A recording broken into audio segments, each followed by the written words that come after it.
Assalamualaikum. Semoga kita semua sehat-sehat secara fisik, mental, dan keuangan. Sudah pada tahu belum apa itu P2P lending? Singkatnya begini ya.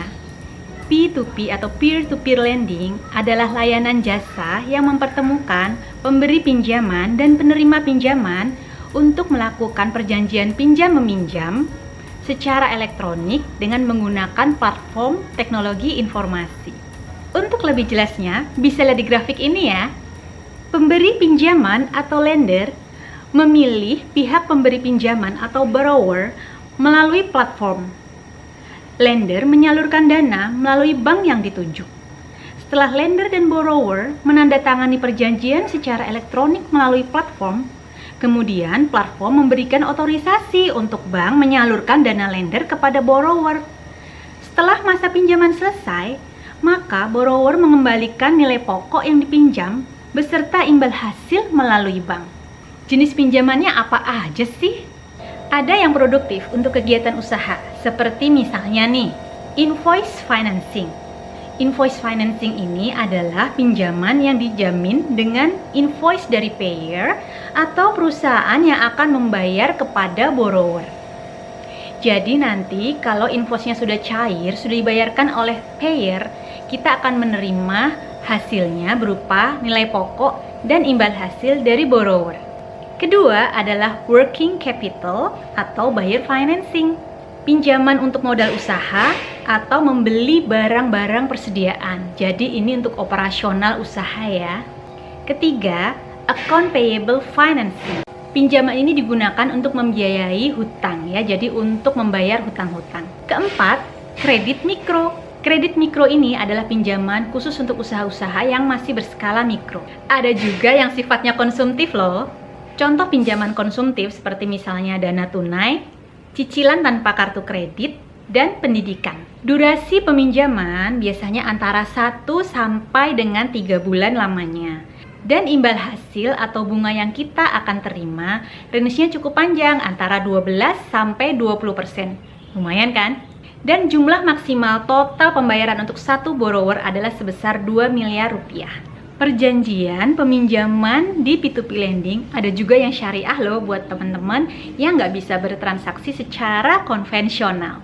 Contoh platform yang memberikan layanan P2P lending apa aja sih? Kalau untuk yang sifatnya produktif ya, kamu bisa coba di Acceleran, Investri, Amarta, Coinworks, Tanifan, dan masih banyak lagi. Sedangkan untuk pinjaman yang sifatnya konsumtif, bisa kamu coba di Asetku, Cashwagon, Coinworks, Tunai Kita, dan Kredivo. Kalau aku pribadi sih, lebih memilih yang sifatnya produktif. Karena kan dananya dipakai untuk usaha yang nantinya akan memberikan nilai lebih kepada borrower. Jadi aku lebih yakin. Tapi guys, P2P lending ini juga ada resikonya loh. Resikonya apa aja? Yang pertama, kita tuh nggak bisa ambil dananya kapan aja. Karena ada durasi jangka waktu ya peminjaman sesuai dengan perjanjian. Jadi kalau sudah lewat masa durasi tersebut, baru bisa kita tarik dananya. Yang kedua, dana kita ini nggak dijamin. Ada resiko pengembalian pinjaman terlambat, atau malah bisa juga sampai gagal bayar loh. Jadi teman-teman harus siap ya dengan segala resikonya untuk peer-to-peer lending ini. Pelajari dulu dengan baik ya.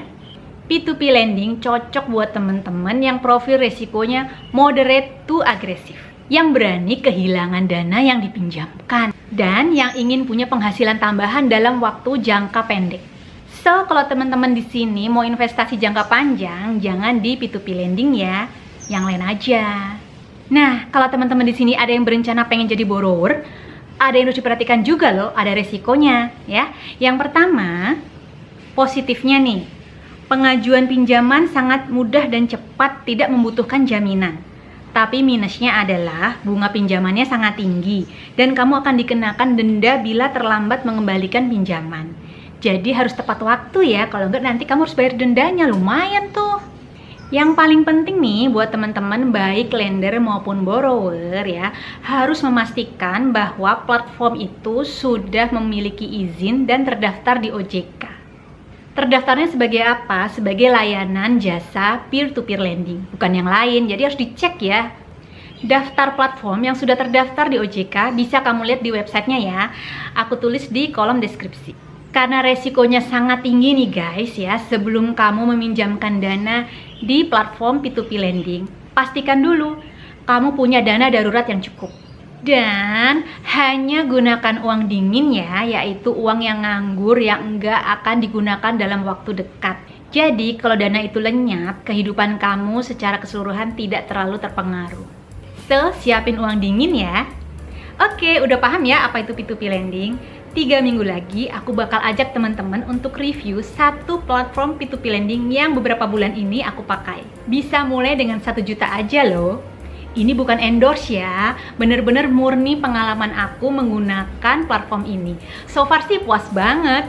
Penasaran? Tunggu 3 minggu lagi ya. Thanks for watching. Please subscribe buat teman-teman yang belum subscribe dan share sebanyak-banyaknya ke sosial media kalian. See you again on 3 weeks, insya Allah. Wassalamualaikum warahmatullahi wabarakatuh.